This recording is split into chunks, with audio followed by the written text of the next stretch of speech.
Hello everyone, December 4 na po at I think ang bawat isa sa atin ay nakakarinig na rin ng mga Christmas songs na pinapatugtog sa mapaligid natin o baka ang iba sa atin ay nangaroling na o mayroon na ring nangaroling sa atin. Ito po ang aking tanong, narinig niyo na po ba ang kanta na ito? Si Kristo'y isilang, may tatlong haring nagsidalang, at ang bawat isa ay nagsipag-handog ng tanging alay. Bagong taon at magbagong buhay ng lumigaya ang... Alam niyo po ba na yan po ay mali at unbiblical na klase ng kanta? May tatlong bagay po ang napansin ko dyan sa kanta na yan na hindi po sang-ayon sa banal na kasulatan.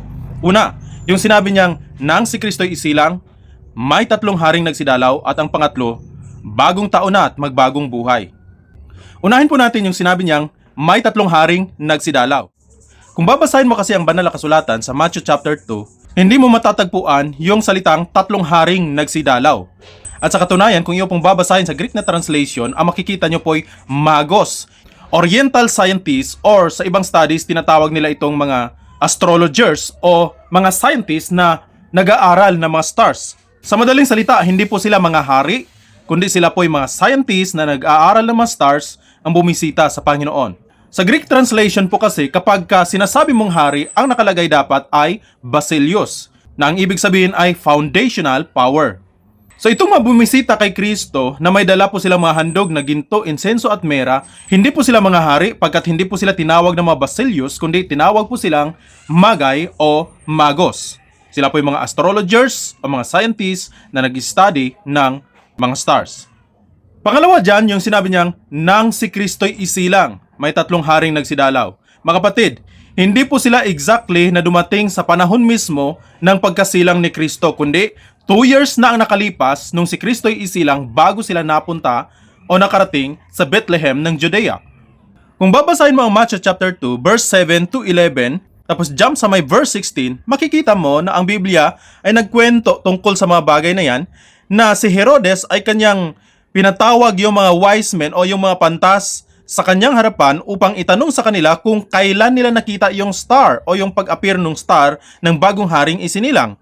Binigay ito ng mga wise men sa kanya o ng mga pantas sa kanya yung exact na time kung kailan nila nakita yung star na nagpapahayag na isinilang na ang hari ng Israel. Sa verse 16, mapapansin mo na ang ginawa ng hari ay pinapatay niya ang 2 years old pababa na mga bata ayon sa binigay na time ng mga wise men. Ibig sabihin, 2 years na ang nakalipas nung nakita nila ang star at nag-travel sila 2 years papunta sa may Bethlehem. Dumating sila doon, clear po sa Biblia in verse 11, na hindi na mismo sa kulungan ng mga hayop nila nadatnan ang Panginoon o doon sa sabsaban kung saan sa inilagay ni Mary, katulad nung pagdating ng mga pastor o mga pastol ng mga tupa.